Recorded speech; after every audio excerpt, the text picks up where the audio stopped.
Excellent. Good morning, everyone. Welcome to the second live debate of the Sphera YouTube channel. Thank you very much for being here. Spring has arrived. As you may have seen, I am actually in Paris right now, and the flowers are back, and the temperatures as well. And just for second live debate, we wanted to take a look at what have been happening on the EU Green Deal. So just to do a reminder to our audiences, so almost 2 years ago, the European Commission has presented a set of 15 European legislations on what they call the EU Green Deal, on how we can really for Europe to be climate neutral by 2030. So there have been a lot of fuss, a lot of drama, a lot of discussions, a lot of files. I think, if I'm not mistaken, right now, we are talking of a legislation of 3,000 pages at least of climate regulations. And the problem right now, things are messy, as it is anything in Brussels. Things can be messy, and we wanted right now to have some kind of someone who can be a lighthouse, someone that can really help us to guide through this maze. So that's why we are organizing this live today with a brilliant journalist. Her name is Kalina Oroschakoff. Hi, Kalina. Hi, Quentin. Super. Let me just introduce a bit yourself to the audience. So, Kalina, you are an Austrian journalist based in Brussels, but also have lived a lot in Germany and the UK and so on. And right now, you are the climate reporter covering Europe for one of the biggest German-speaking Swiss media, which is NZZ. And just full disclaimer, we have been colleagues with Kalina back in the day, and she was already working on climate. And every time I was lost on energy and climate issues, I would actually ring Kalina. Actually, I would not even ring because our desks were just next to each other. Exactly. So we would just Kalina explain to me. Kalina, just to continue to the demonstration, she has been really working on climate issues from basically all the spectrum of what climate reporting is in Brussels. So she has been covering negotiations in the European Parliament, the European Commission, but also all the COPs. So she was at the COP in Paris, at several COPs as well. And she's doing more and more features and stories on the ground on really how climate policies completely are working on and here. So basically, she's the best person to talk to. Well, thanks very much for that introduction. You're welcome. So thank you for that.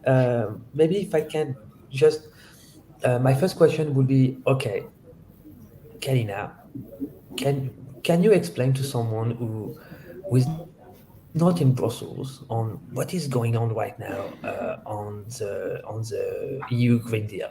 So this thing has been presented 2 years ago. It's a mess. There's a lot of acronyms. But if we have to explain it to someone who is not in Brussels, is not following the issues that closely as we do, how should we do it? Well, first of all, thanks again for inviting me, and very nice to be back, almost working with you. As you told the audience, we used to be colleagues sitting next to each other, so it's nice to see your face. It's so close. Thanks also for the question too. I think to discuss the European Green Deal, we need to take a few steps backwards. And you already mentioned COPs. So for everyone who's listening and isn't familiar with climate jargon, and there's no good reason why you should be, the COP is is the UN climate conference, climate negotiations that happen every year. Why Quentin also mentioned Paris is because in 2015, the world agreed to the Paris Climate Agreement.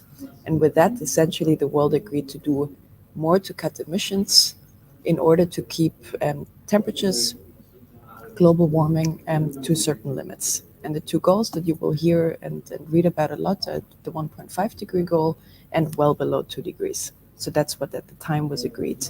The EU was a major player at the time, has always seen itself as a climate leader for various reasons. And now coming to the Green Deal is very much the promise of the EU to the world that you can be climate friendly, so you can reduce emissions, you become more sustainable in your economy and the way you live, as well as creating economic value and growing. So that's the promise that the EU has made to the world, and it's the promise that the EU wants to prove is possible. Now, it's called the Green Deal. At a time when also the US, for example, was talking about the new Green Deal. So you can see that over the last years, you had a lot of new deals emerging, again, with this promise of we can be sustainable and environmentally, as well as economically. And now, Quentin was already mentioning, obviously the EU being the regulatory beast that it is, a couple of years ago then put out a lot of regulations, at least proposals for regulations, to make sure that the targets that it set itself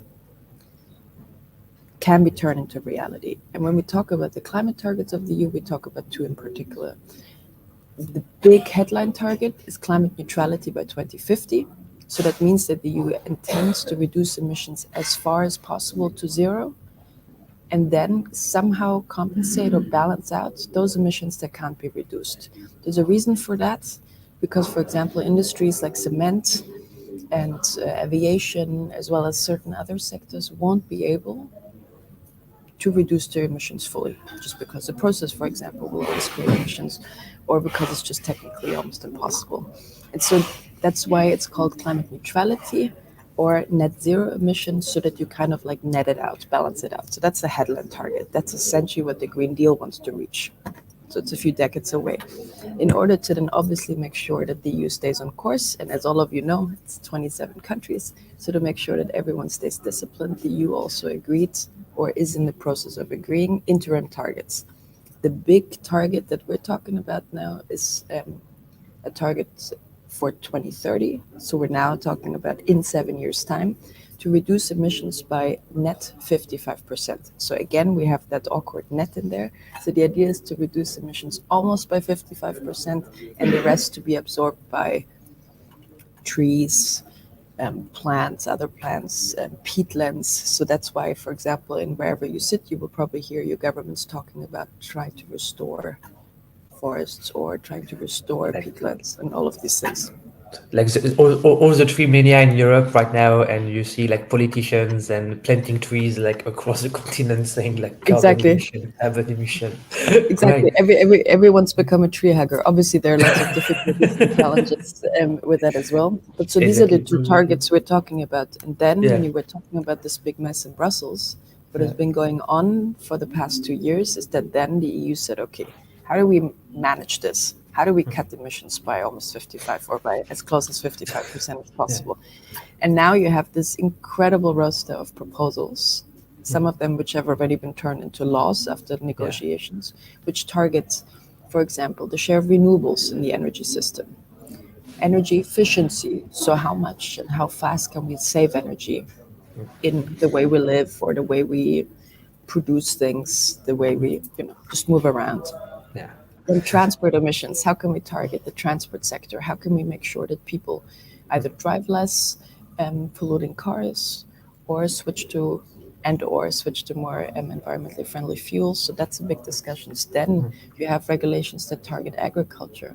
Very difficult subject, because obviously we're talking about a sector that produces food, that is extremely powerful when it comes to political representation, which has, and especially in countries like France, in the Netherlands recently. Or in the Netherlands, exactly, kind of also capture the public imagination, because it's easy to create narratives of, people versus food versus government versus the environment versus survival. So you have a lot of very emotive issues that come together there. And so that's how the EU is trying to, or when I talk about the EU, in the beginning, the European Commission is trying to make these targets a reality. And then you have the countries and the European Parliament negotiate. And currently we're in the middle of that. Okay. And just like from you, like as someone who has been following, like it's not the first time you are watching like EU bureaucrats from the Commission, Parliament, and basically Brussels like hustling on finding targets. Do you think right now like there is a chance to get there? Because like if we take a look at the previous targets, okay, like it's not the first time the EU has been setting targets to itself just to reduce its emissions. It's more or less worked. And if we talk to scientists and so on, there is some kind of a debate to say, okay, yes, but maybe like it's more economic crisis or economic shocks, which basically means that emissions that are being reduced rather than really investment into green energies that makes it like making reducible. So I was wondering from you, like just for someone who has been taking a look at let's look at those issues, just like do you think this works, and do you think right now there is a chance for the EU actually to get there and really to slash emissions? Because having like slashing like emissions by half in 7 years sounds rather challenging. It definitely is very, very challenging. And I mean, you were already referencing previous targets. I mean, the EU managed to reach its emission reduction target by 2020, which was a 20% emissions cut, which was at the time considered quite ambitious. And now it's obviously, when we look around, see already what is happening in terms of climate impacts, could probably be considered not that ambitious, which is also why we had this enormous jump now to 55%, which was already an increase on what governments had agreed on a couple of years ago. So there are a few things to to observe in that sense. So on the one hand, targets are becoming tougher and tougher and tougher. So the political will, at least not the political will, the political commitment to targets certainly is there. And now, and you say time is running out, we see that it's getting extremely hard to reach some of those targets. And especially when you look at the sectoral targets, which is a very abstract term to just say, how much wind turbines, how many solar power plants, how many other renewable installations will we have standing and producing power by 2030. You can see how tricky it will be to reach these targets, because despite all the symbolisms, despite all the rhetoric, there's not enough renewables being rolled out, which is why you have a lot of difficult discussions. And I guess also your viewers, you will probably have come across it. There's communities have issues with new wind parks being built in their neighborhood. People think wind turbines are ugly, or people want to have a say in these wind parks, for example, which is legitimate. Solar power plants run into permitting challenges all across the EU. Renewable energy installations run into permitting challenges. It takes years to build a plant, sometimes up to 10 years. And if you think about it, up to 10 years is already beyond 2030. And so I think there's a lot of challenges to reach these targets. I always find it difficult to say targets will be met or not, because in a political world, over the years, things are always tuned and fine-tuned so that in the end, it doesn't really matter. You kind of like spin it forward. And I guess there's a broader question: how relevant are targets? Many people would say you need targets to set the tone, to set the direction, which is especially something that companies and industry wants. They want a longer-term trajectory that they can then allocate their resources towards, put their money in, change the production processes, which have long running times as well.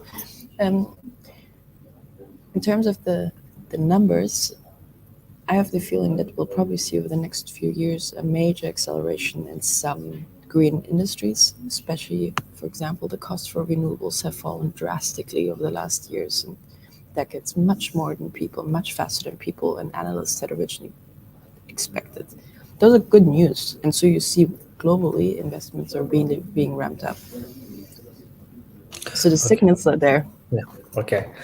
This is great. I think that's why, you are a good journalist, because you are the best at doing transitions, because this is really the question I wanted to ask you now, which is, okay, like it sounds like very cheap right now to produce, like with your solar panels and so on, really to reduce your energy bills and so on and so forth. But if we take a look at one of the big resistance that we have seen over the last years in Europe is also like, who is going to pay for the energy transition?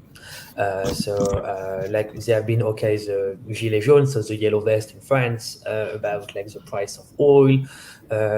Recently, even in the Netherlands, like there have been really the Dutch government really is forced to by a legal decision to cut back its agricultural emissions, but farmers are revolting against. And actually, the Farmers Party, the new Farmers Party, have been winning a lot of seats recently out of the blue.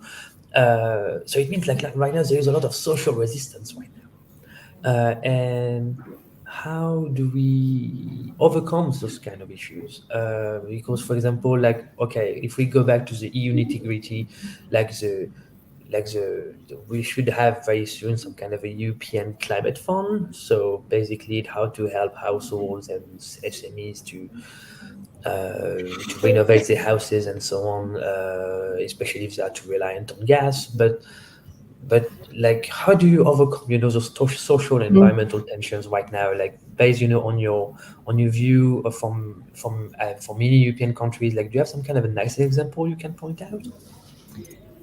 There's some interesting examples, but just as a broader point, what you were saying in the beginning, I fully agree with. The transition is costly, not just in terms of financing that is needed, but it's also costly because people and regions will lose out in the process, as is always the case in any major transformation. I mean, the idea is that you really change the way our economy is functioning, which means certain ways of doing things will no longer, if you think it through, be relevant, which means people will lose out. That in itself creates tension and creates resistance, which is understandable and in many cases legitimate. Because I think one of the major challenges that people sometimes forget is that targets are on an EU-wide level, or like ambitions are formulated in an EU-wide level. That, of course, ignores that individual regions or towns, places will be hit, which requires, in a national context, to make political deals, to make, as you say, you're talking about a social climate fund, to come up with new payments to weather these hardships for people. So I would argue that the biggest omission for many, many years was that politicians weren't actually addressing this reality. So the total lack of honesty, that this might be good for the planet, this might be good for the environment, all of these things are fair, but this will also hurt. And as you say,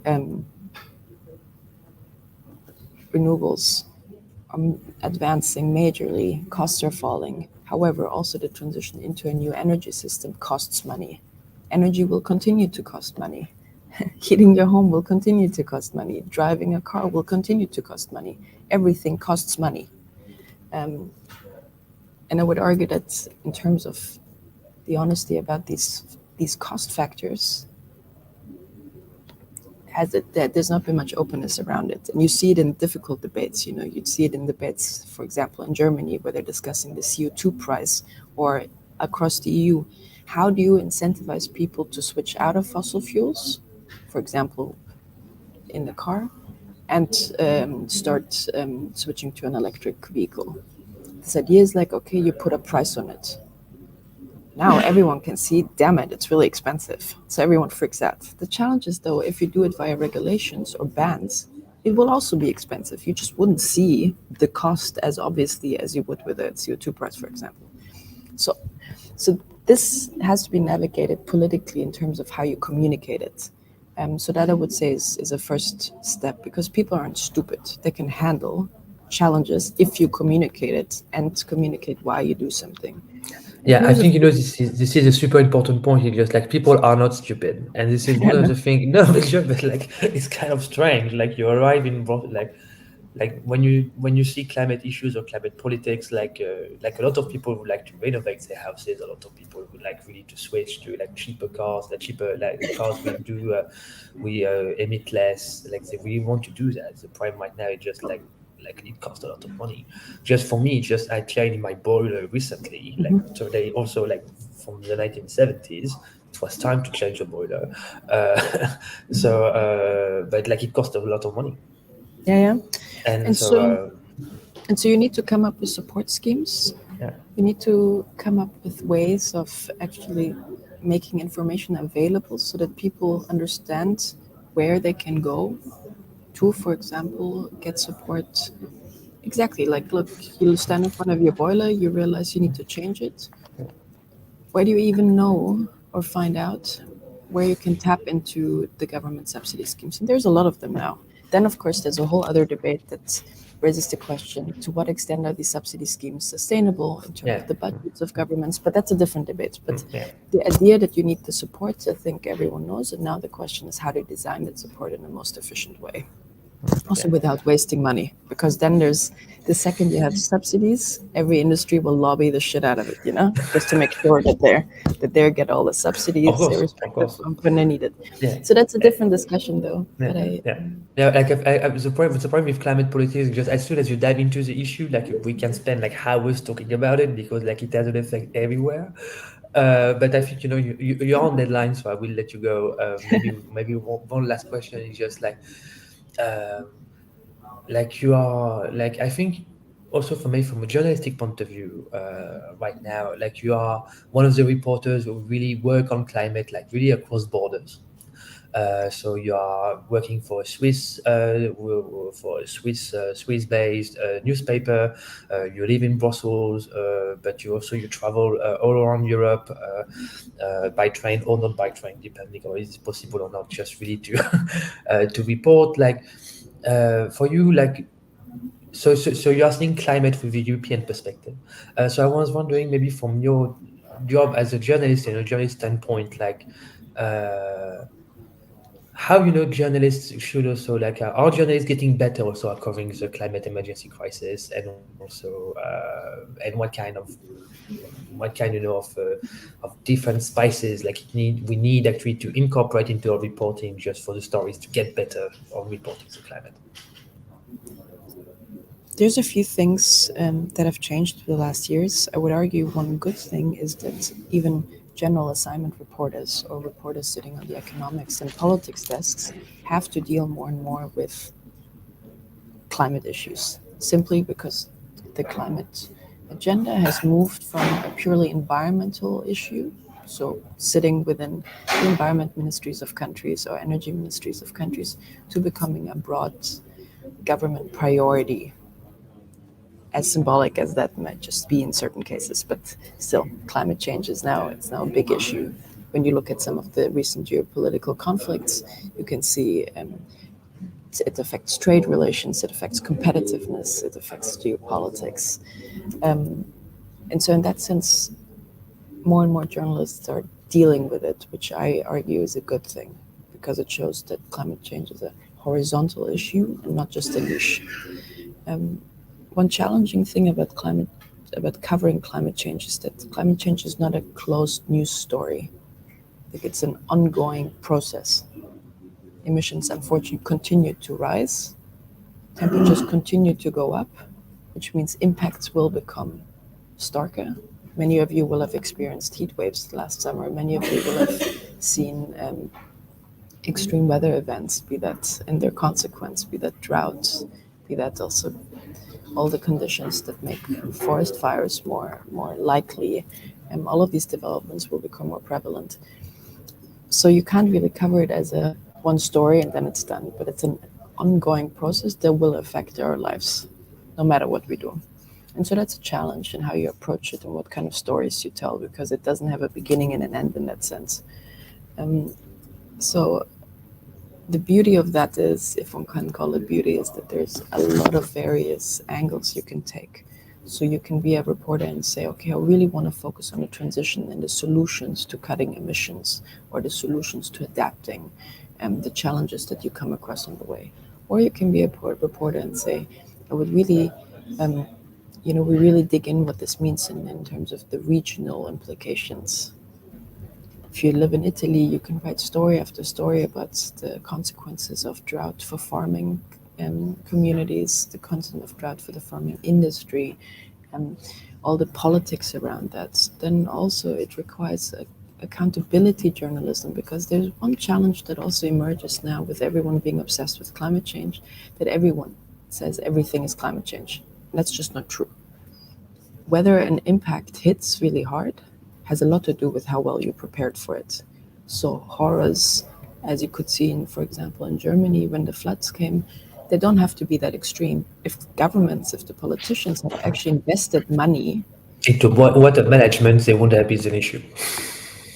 And so these are questions we have to ask as well, because otherwise it gets a little bit too easy.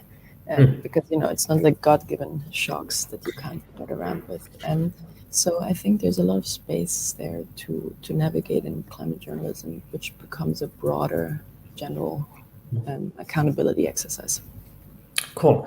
Thank you very much, Kalina, for all your insights. I know you're on deadline, so we are going to shut it off now. But continue to stay for the Sphera Live Debate. Please do follow Kalina Oroschakoff on Twitter. Like, your Twitter handle is Macaro. Exactly. Right. Super. We will just do that in the chat. And thank you again for your time, and have a nice day. Thank you very much, Quentin. Bye-bye.